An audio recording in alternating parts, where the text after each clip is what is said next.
Matar la kriptonita.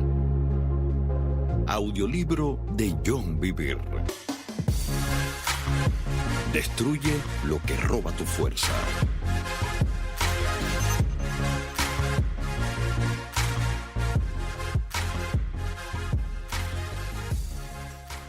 Sección 1. El poder de uno. Capítulo 2. Presentar la kriptonita. En nuestro capítulo de inicio se hizo un intento de hablar sobre la grandeza de Dios. Uso la palabra intento porque por muy magnífico o elaborado que sea el lenguaje que usemos, no es posible ni siquiera acercarse a perfilar su grandeza. No hay nadie superior. Nadie siquiera se acerca en comparación. Dios no tiene rival o igual, y Él reinará desde la eternidad pasada hasta la eternidad futura. Él es asombroso. Como sus hijos, tiene mucho sentido que nuestra vida sea un reflejo de Él. Y esto queda claro en las Escrituras. La palabra de Dios declara con respecto a sus hijos e hijas: pues como Él es, así somos nosotros en este mundo. Primera de Juan 4:17. Juan el apóstol no dijo: como Él es, así seremos nosotros en la siguiente vida. No. Juan afirma que como Él es, así somos nosotros ahora mismo en este mundo. Eso entra en la categoría de estupefacto. Volvemos a leer. Y debido a su gloria y excelencia, nos ha dado grandes y preciosas promesas. Estas promesas hacen posible que ustedes participen de la naturaleza divina. Segunda de Pedro 1:4. Piensa en ello. Tú y yo hemos recibido la naturaleza divina. No la naturaleza del ser humano más famoso de la tierra, no, sino la naturaleza de Dios. Y Pedro se asegura de que no lo entendamos mal añadiendo la palabra divina. La palabra griega usada aquí es theos, que se define como lo que es únicamente de Dios y procede de Él. La palabra naturaleza es la palabra griega physis y se define como producir, esencia, constitución esencial y propiedades. Pon las dos palabras juntas y el significado es: estas son las promesas que te permiten compartir lo que es únicamente la constitución esencial de Dios. Nosotros verdaderamente somos nacidos de Dios. Me preocupa cuando algunos ministros hacen un comentario como: realmente no hay diferencia entre un cristiano y un pecador. Los cristianos tan solo han sido perdonados. Eso es herejía y hace dos cosas terribles. Primero, menosprecia lo que Dios ha hecho por nosotros mediante Jesús. Y segundo, anula su promesa, haciendo con ello que su pueblo siga atado a la corrupción de este mundo que se ha creado mediante deseos caídos. Incluso la naturaleza evita tal herejía. ¿Alguna vez has oído que un león dé a luz una ardilla o que un caballo pura sangre dé a luz a un gusano? Nacemos de Dios y somos su descendencia. Se nos dice: queridos, ahora, no después, cuando lleguemos al cielo, somos hijos de Dios. Primera de Juan 3:2.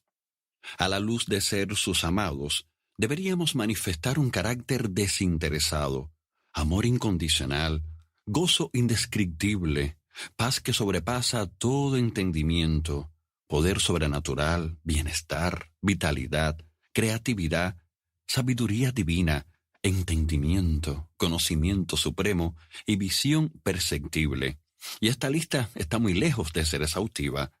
Las Escrituras prometen atributos como estos en muchos niveles. Por lo tanto, de nuevo mi pregunta es: ¿por qué no estamos viendo esto ni en los individuos ni en la Iglesia a nivel general? Antes de abordar esta pregunta y otras similares, quiero prepararte para el proceso de este audiolibro. Los siguientes capítulos quizás te parezcan negativos y duros cuando los escuches, pero prometo que llegarán las respuestas y serán satisfactorias. Piensa en esta situación. Si un médico diagnostica adecuadamente un melanoma a tiempo y da la solución de una pequeña intervención quirúrgica, este desarrollo al principio parece negativo. El paciente puede que se diga: ¡qué deprimente! Tengo cáncer. No quiero escuchar acerca de esto ni pasar por las medidas correctivas para librarme de esta enfermedad. Pero lo haré para salvar mi vida. Pero piensa en la alternativa. Si el médico ignora el problema y solamente enseña al paciente a llevar un estilo de vida más saludable, comiendo buenos alimentos, haciendo ejercicio regularmente y teniendo una actitud positiva y sin estrés, el melanoma continuará creciendo hasta que finalmente sea inoperable y cause la muerte. Dios nos ama demasiado como para no diagnosticar lo que nos está reteniendo y que incluso podría matarnos. Él sabe que lo que nos afecta para mal no se puede tratar enseñándonos a llevar un estilo de vida más positivo. Más bien, tiene que ser confrontado y eliminado. Él es un Padre totalmente comprometido con nuestra salud y bienestar. Así que al escuchar los capítulos siguientes, recuerda que el diagnóstico debe existir para que pueda implementarse el procedimiento correctivo. El resultado final será la realidad abundante que se dibuja en la Escritura. Abordar la pregunta. Si su reino está dentro de nosotros, ¿por qué no se está haciendo en la tierra como se hace en el cielo? ¿Por qué algunos creyentes del Antiguo Testamento que formaban parte de un pacto inferior basado en menores promesas vivían de formas muy superiores a las que vemos hoy? Las Escrituras repetidamente responden a esta pregunta. Una de ellas está en la carta de Pablo a los Corintios. Por esta razón, cada uno debería examinarse a sí mismo antes de comer el pan y beber de la copa. Pues si alguno come el pan y bebe de la copa sin honrar el cuerpo de Cristo, come y bebe el juicio de Dios sobre sí mismo.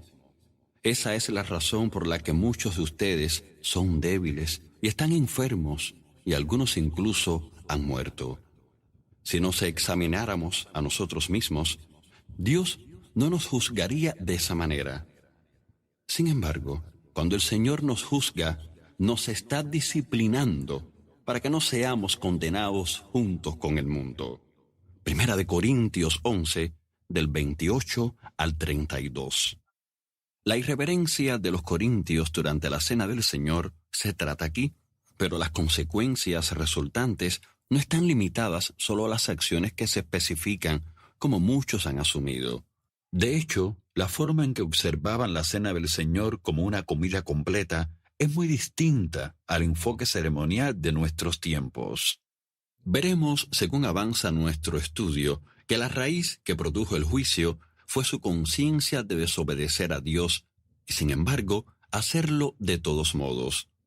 Se enumeran 3 consecuencias para su comportamiento: debilidad, enfermedad y muerte física. El significado de las 2 últimas está claro, pero ¿qué sucede con la primera? Algunas definiciones de debilidad son una falta de fuerza o robustez o ser impotente e incapaz. Esta palabra puede referirse a muchas áreas distintas de la vida. En general, habla de la falta de poder para ser quienes fuimos creados. Volvamos a Superman. La sustancia que era peligrosa solo para él le quitaba su fuerza y le dejaba sin poder. Era la kriptonita. Superman tenía habilidades de otro mundo. Era capaz de hacer cosas sobrenaturales y poseía un conocimiento paranormal, una aguda conciencia sensorial, un poder extraordinario y un carácter firme. Sin embargo, si era expuesto a la kriptonita, Superman se quedaba enfermo y débil, incluso más débil que un ser humano promedio. Si era expuesto a ella por un periodo de tiempo prolongado, incluso podía morir. En esencia, el apóstol Pablo está identificando la kriptonita de la iglesia. Nos debilita, nos impide caminar en el poder de la naturaleza divina. El rey David admitió un tiempo en el que no se arrepintió ni confesó su pecado, lamentando: mi fuerza se evaporó como agua al calor del verano. Salmos 32:4. Una paráfrasis de la Biblia, versión El Mensaje, narra sus palabras como: toda la vitalidad de mi vida se secó. Otro versículo dice, el pecado me dejó sin fuerzas, me estoy consumiendo por dentro. Salmos 31:10. Santiago lo dice de esta forma, y el pecado, siendo consumado, da a luz la muerte. Amados hermanos míos, no erréis. Santiago 1:15 y 16.